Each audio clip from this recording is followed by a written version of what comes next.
베드로후서는 이 사도 베드로의 유언과도 같은 편지다라고 말씀을 드렸습니다. 이미 베드로는 자기에게 순교의 시간이 찾아왔다는 것을 예감하고 있었고, 이제 마지막으로 교회를 위해서 편지를 보내는 것입니다. 베드로서 1장 13절과 14절을 보면 베드로가 이 편지를 왜 보냈는지 그 이유를 이렇게 밝혀놨습니다.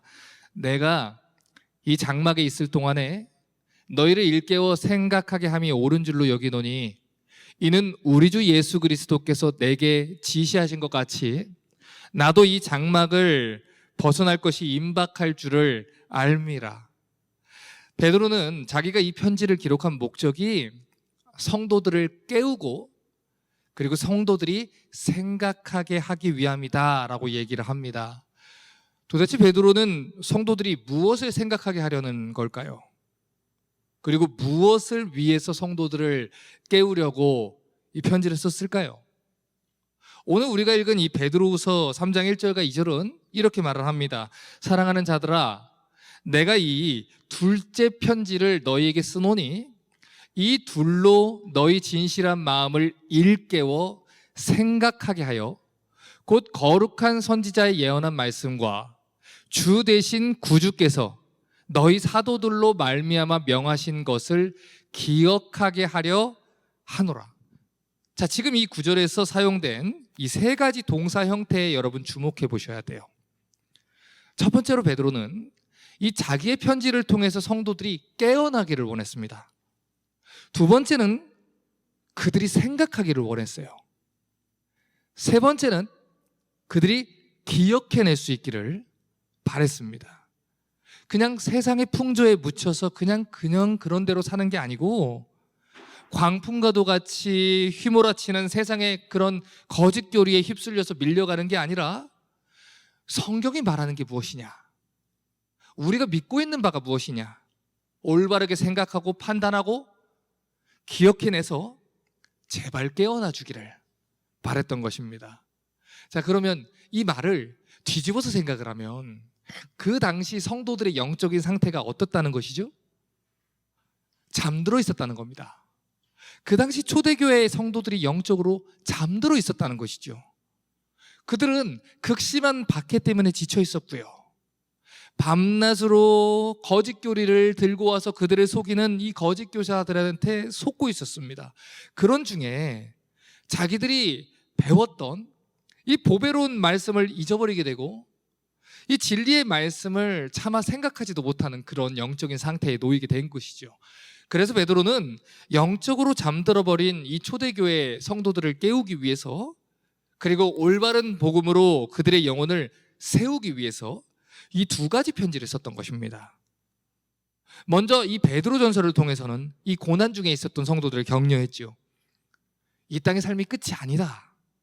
영원한 천국을 바라보면서 믿음을 붙잡아라.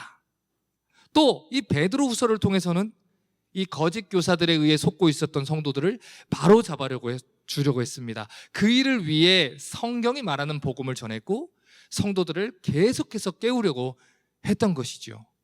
오늘 우리가 읽은 이 베드로후서 3장도 같은 맥락의 이야기를 하는 것입니다. 베드로후서 3장 3절과 4절을 또 봅니다.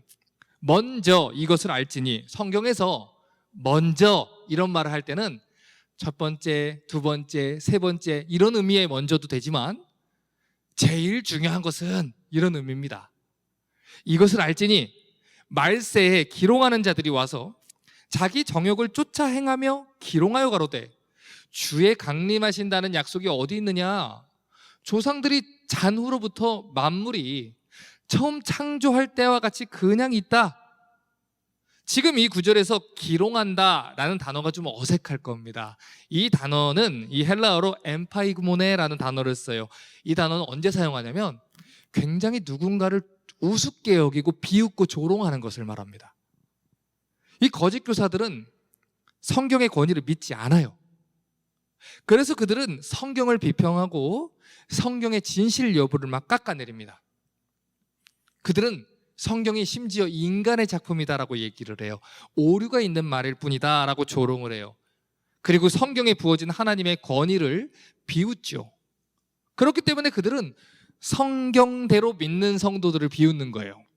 성경대로 신앙생활하는 사람들을 꽉 막힌 자라고 조롱을 하는 것입니다. 여러분, 그 당시 거짓 교사들은 이렇게 주장했어요. 예수님의 재림이 어디 있어? 심판이 어디 있어? 종말의 때가 어디 있어? 그날을 대비해서 사는 너희들의 삶이 얼마나 어리석느냐? 여러분, 그런데 성경이 그들에게 무엇이라고 답변합니까? 베드로후서 3장 5절부터 6절을 보십시오. 이는 하늘이 옛적부터 있는 것과 땅이 물에서 나와 물로 성립한 것도 하나님의 말씀으로 된 것을 저희가 일부러 잊으려 함이로다. 이로 말미암아 그때 세상은 물의 넘침으로 멸망하였으되. 자, 오늘 베드로가 이 창세기의 사건들을 통해서 이 거짓 교사들이 얼마나 어리석은지를 깨닫게 하는 거예요. 여러분, 창세기 1장에서 이 천지 만물이, 온 우주가 어떻게 창조됐습니까? 하나님의 말씀으로 창조됐습니다. 자, 그러면 노아 시대 때 홍수 심판은 어떻게 일어나죠? 하나님이 말씀하신 대로 일어났습니다. 하나님이 말씀하신 대로, 하나님이 약속하신 대로, 하나님이 경고하신 대로, 하나님이 계획하신 시간에, 하나님이 계획하신 방법대로 심판이 일어났다는 거예요. 온 우주 만물이 하나님의 말씀대로 움직인다는 것이지요. 자, 그런데 베드로후서 3장 7절은 이렇게 말합니다. 이제 하늘과 땅은 그 동일한 말씀으로 불사르기 위해 간수하신 바 되어 경건치 아니한 자들의 심판과 멸망의 날까지 보존하여 두신 것이다. 자, 이 구절에서 그 동일한 말씀으로 라는 표현에 주목하셔야 돼요. 이게 무슨 말이죠? 하나님의 말씀으로 세상이 창조됐고 하나님 말씀으로 노아 시대 때 심판이 임했다면 그 동일한 말씀으로 우리 주 예수 그리스도께서 말씀하시기를 마지막 날에 심판과 멸망이 있다, 재림이 있다 라고 말씀을 하셨다는 것이죠.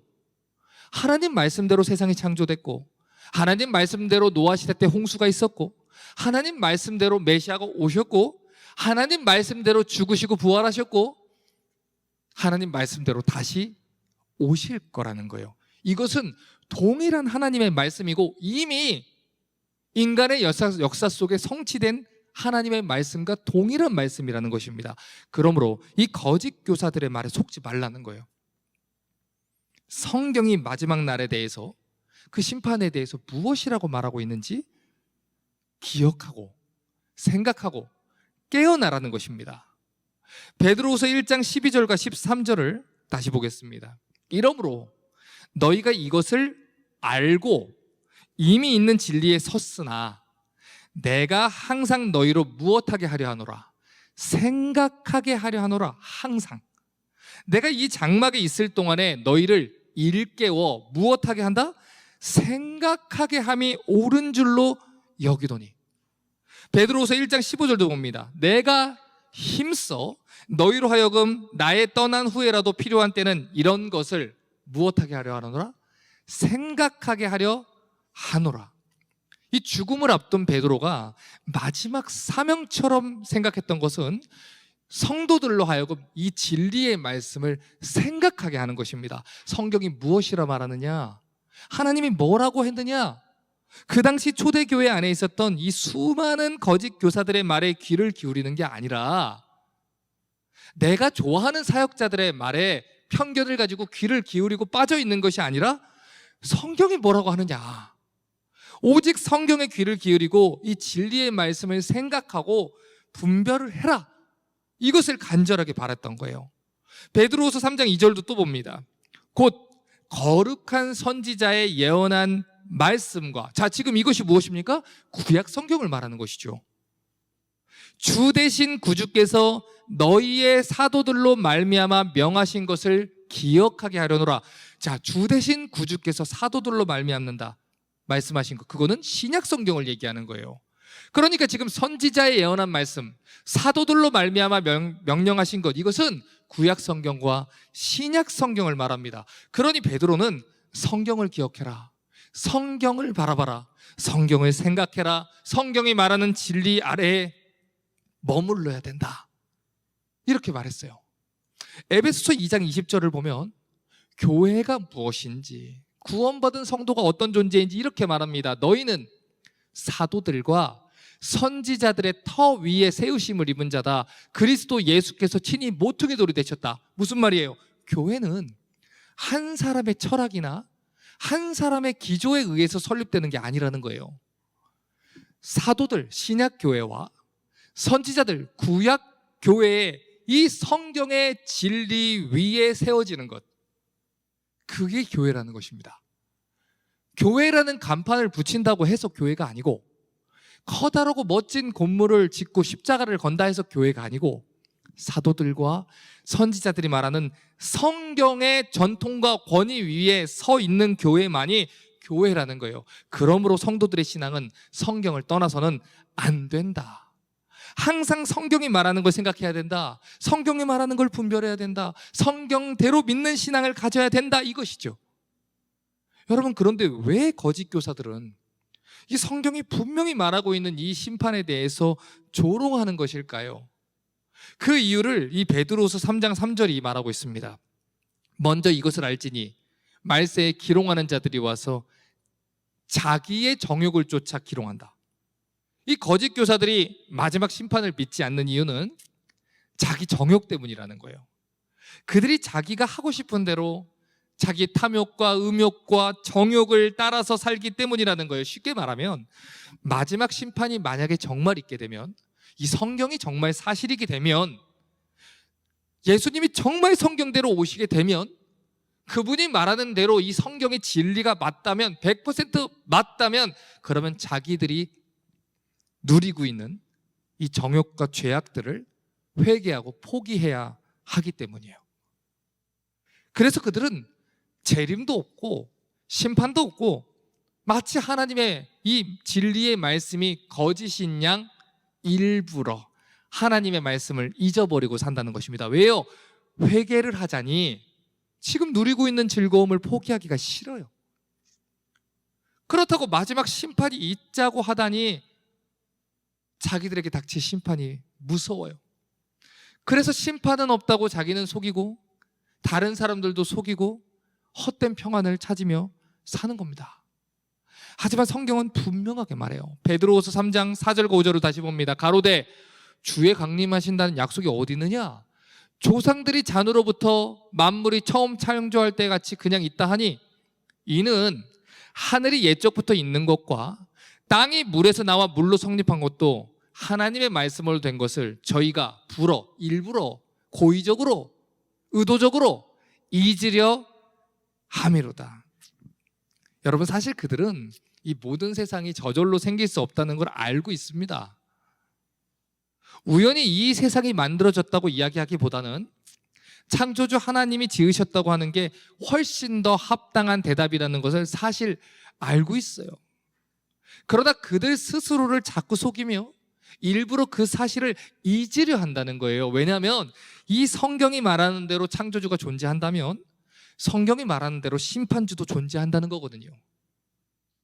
성경이 말하는 게 사실이면 자기가 살아왔던 방식이 틀렸다고 고백을 해야 되는 것이고 인정을 해야 되는 것이고 자기가 살아오는 방식을 포기해야 된다는 거예요. 그래서 그들은 자기들의 정욕을 포기하고 싶지도 않고 이 심판받을 운명을 인정하기도 쉽지 않으니 차라리 그냥 스스로를 속이고 하나님의 존재에 대해서 부인하는 방향을 선택하는 것입니다. 그리고 마지막 심판을 준비하며 경건하게 사는 성도들을 어리석은 자들로 비난하기로 결정을 하는 거예요.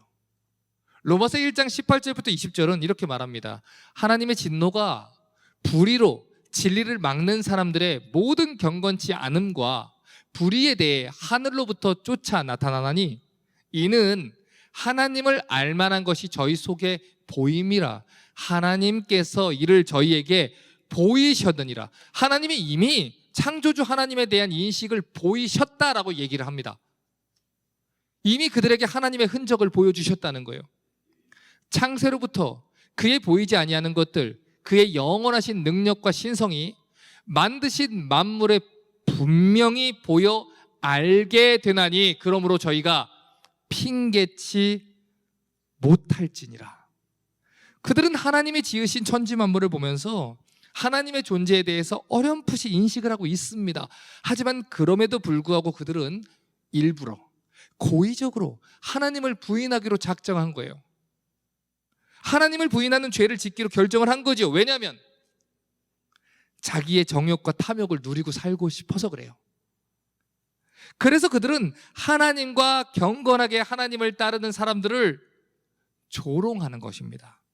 하나님의 심판이 어디 있느냐? 아니, 예수님이 오셨던 그 시간부터 벌써 2000년 지났다. 2만 년이 더 지나면 오시겠냐? 이 크리스찬들을 비웃으며 조롱을 했어요. 그리고 그런 조롱 속에 둘러싸였던 이 성도들이, 그런 조롱 가운데 주를 위해 고난을 견뎠던 성도들이 신앙이 흔들리기 시작했던 거예요. 만약에 저들의 말이 맞으면 어떡하지? 내가 이렇게 주를 위해 헌신하는 게 아무 의미가 없으면 어떻게 하지? 흔들리기 시작한 거예요. 그래서 베드로가 그들을 일깨우고 기억하게 하고 생각하게 하려는 것입니다. 그들의 말을 듣지 말고 성경이 말하는 것을 들어라. 여러분, 베드로는 베드로서 3장 8절과 9절에 이렇게 얘기했어요. 사랑하는 자들아, 주께는 하루가 천년 같고 천년이 하루 같은 이 한 가지를 잊지 말아라. 주의 약속은 어떤 이에 더디다고 생각하는 것 같이 더딘 게 아니라 오직 너희를 대하여 오래 참으사 아무도 멸망치 않고 다 회개하기에 이르기를 원하시느니라. 성경은 분명히 말해요. 예수님이 속히 오신다. 속히 오셔서 공의와 불의를 판단하시고 행위대로 심판을 하실 거다. 하지만 예수님이 아직 오시지 않는 이유는 오시려고 하다가 문제가 생겨서 못 오시는 것도 아니고 오실 수 있는 능력이 없어서도 아니고 그것이 거짓이어서도 아니라는 것입니다. 이유는 단 한 가지 때문이라는 거예요. 지금도 하나님을 조롱하고 자기들이 누구를 향해서 죄를 짓고 있는지도 모른 채 이 심판의 길로 들어선 자들을 기다리고 오래 참고 인내하고 계시다는 것입니다. 한 사람이라도 더 회개하기를, 한 사람이라도 더 구원받기를, 한 사람이라도 더 돌이키기를 바라며 오래오래 기다리고 계시다는 거예요. 누가복음 23장 32절부터 43절을 보면 오래 참고 기다리시는 하나님의 마음을 알 수 있는 아주 중요한 사건을 우리가 발견하게 됩니다. 또 다른 두 행악자도 사형을 받게 되어 예수와 함께 끌려가니라. 해골이라 하는 곳에 이르러 거기서 예수를 십자가에 못 박고, 행악자도 그렇게 하니 하나는 우편에 하나는 좌편에 있더라. 이에 예수께서 가라사대 아버지여 저희를 사하여 주옵소서, 자기의 하는 것을 알지 못함이니이다 하시더라. 저희가 그의 옷을 나눠 제비를 뽑을새 백성은 서서 구경을 하고 관원들도 비웃어 가로되 저가 남은 구원하였으니 만일 하나님의 택하신 자 그리스도여든 자기도 구원할지어다 하고 군병들도 희롱하면서 나와 신포도주를 주며 가로되 네가 만일 유대인의 왕이거든 네가 너를 구원하라 하더라. 그의 위에 이는 유대인의 왕이라 쓴 패가 있더라. 달린 행악자 중 하나는 비방하여 가로되 네가 그리스도가 아니냐? 네가 우리를 구원하라 하되 하나는 그 사람을 꾸짖어 가로되 네가 동일한 정죄를 받고서도 하나님을 두려워하지 않느냐? 우리는 우리 행한 일에 상당한 보응을 받는 것이니 이게 당연하거니와 이 사람의 행한 것은 옳지 않은 것이 없느니라. 가로되 예수여 당신 나라에 임하실 때 나를 생각하소서 하니 예수께서 이르시되 내가 진실로 내게 이르노니 오늘 네가 나와 함께 낙원에 있으리라 하시니라. 여러분, 예수님이 십자가에 달리실 때 이 모진 고초와 고문으로 인해서 이미 탈진이 돼버렸던 그 예수님 양쪽에 추악한 강도 두 사람이 매달렸습니다. 이 예수님을 둘러싼 수많은 사람들이 예수님을 조롱했고 예수님의 은혜와 사랑을 입었었던 그 죄인들이 이 거짓 교사들에게 속아서 예수님을 비난하고 침뱉고 있었지요. 그런데 그런 가운데서 우리 예수님이 어떻게 그들을 위해서 기도했지요? 하나님, 아버지, 저희를 용서해 주십시오. 저희는 자기가 누구를 조롱하고 있는지 무슨 죄를 짓고 있는지도 모릅니다. 분별할 줄 모르는 자들입니다. 그러니 그들에게 긍휼을 베푸십시오. 십자가에 달린 사람들은 이 아래로 내려가는 압력 때문에 원래 숨을 쉬기조차도 힘들게 되어 있습니다. 그런데 예수님이 그 고난과 고초로 몸이 만신창이가 된 그 상태에서 몸을 들썩이며 마지막 숨을 거두는 그 순간까지도 하신 일이 무엇이냐면 죄인들을 위해서 기도하신 일이었어요. 그들이 회개하기를, 그들이 용서받기를, 하나님의 자비하심이 부어지기를 간절히 기도했습니다. 여러분, 그런데 그 일로 어떤 일이 벌어졌죠? 십자가 양쪽에 있었던 두 명의 강도 중에 한 사람이 갑자기 회개하는 일이 벌어졌다는 거예요. 마태복음 27장 44절에는 이 십자가에 달렸었던 이 강도들에 대한 아주 중요한 기록이 있습니다. 함께 십자가에 못 박힌 강도들도 이와 같이 욕하더라. 강도입니까? 강도들입니까? 들입니다. 복수예요. 플러럴이라고요. 분명히 마태복음은 이 강도들이, 왼쪽 오른쪽에 있었던 모든 강도들이 예수님을 동시에 욕했다라고 이야기를 하고 있어요. 강도가 아니라 강도들이 다 욕을 했다는 것이죠. 이걸 볼 때 예수님 십자가의 좌우에 있었던 강도가 예수님을 욕하고 있었다는 것을 얘기하는 거예요. 그런데 그 강도에게 어떤 일이 벌어졌습니까? 누가복음 23장 42절 43절 다시 봅니다. 가로되 예수여, 당신의 나라 임하실 때 나를 생각하소서 하니 예수께서 이르시되 내가 진실로 내게 이르노니 오늘 네가 나와 함께 낙원에 있으리라.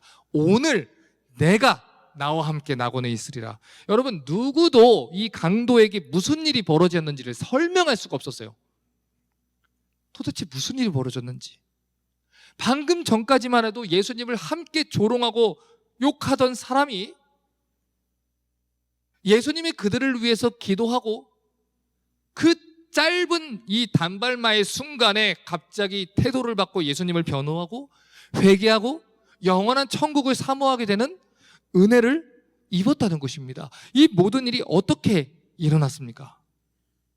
이 모든 일은 십자가에서 죽기 직전까지도 그들을 오래 참아주신 주 예수 그리스도의 사랑 때문입니다. 그들을 끝까지 기다려주신 하나님의 인내 때문입니다. 성령 하나님께서 그의 마음을 만지시고 그 찰나의 순간에 거듭나게 하시는 은혜를 주셨기 때문에 이 놀라운 기적이 일어났다는 거예요. 여러분, 이제 설교를 정리합니다. 베드로후서 3장 9절은 이렇게 말합니다. 주의 약속은 어떤 이의 더디다고 생각하는 것 같이 더딘 게 아니라 오직 너희를 대하여 오래 참으사 아무도 멸망치 않고 다 회개하기에 이르기를 원하시느니라. 여러분, 이것이 성경이 말하는 하나님의 마음입니다. 그러므로 더는 거짓 교사들에게 속지 말라는 거예요. 심판이 없는 게 아니에요. 심판이 더딘 것도 아니에요. 심판을 하지 못해서 못하는 게 아니에요. 하나님은 한 사람이라도 더 구원하기 위해 기다리고 계신 겁니다. 오래 참고 계신 겁니다. 기회를 주고 계신 것입니다. 하나님의 약속은 더디지 않아요. 심판이 없는 것도 아니에요. 하나님은 한 사람이라도 더 구원하기에 그저 참고 계실 뿐입니다. 하지만 오래 참으시되 끝까지 참지는 않으실 거예요. 왜냐하면 하나님이 말씀하셨기 때문에. 하나님이 말씀하신 때가 되면 그날에는 모든 사람들이 하나님이 말씀하신 대로 심판을 받게 될 것입니다. 베드로후서 3장 10절을 말합니다. 그러나 무슨 말입니까? 끝까지 참지는 않을 것이다. 주의 날이 도적같이 오리니 그날에는 하늘이 큰 소리로 떠나가고 체질이 뜨거운 불에 풀어지고 땅과 그 중에 있는 모든 일이 다 드러날 것이다. 심판의 날이 온다는 것이지요. 그날은 구원받은 성도들에게는 은혜의 날이 될 거예요. 오늘 네가 나와 낙원에 거하리라 라는 하나님의 은혜의 약속대로 낙원에 이르게 될 것입니다. 그러나 하나님을 끝까지 대적한 이 죄인들에게는 심판의 날이 될 거예요. 그러므로 그 날이 오기 전에 어서 예수를 전해야 됩니다. 한 사람이라도 더 은혜의 방주로 들어올 수 있도록 말씀을 듣는 자리로 초청하셔야 됩니다. 마귀는 오늘도 어떻게든 예수 그리스도의 흔적을 지우기 위해 애를 씁니다. 어떻게든 예수 그리스도를 잊게 하기 위해서 애를 씁니다. 그래서 이 연말에 사람들이 어떻게 인사합니까? 메리 크리스마스라고 인사하나요? 해피 홀리데이라고 인사합니다. 그리스도의 흔적을 이곳저곳에서 지우려고 애를 씁니다.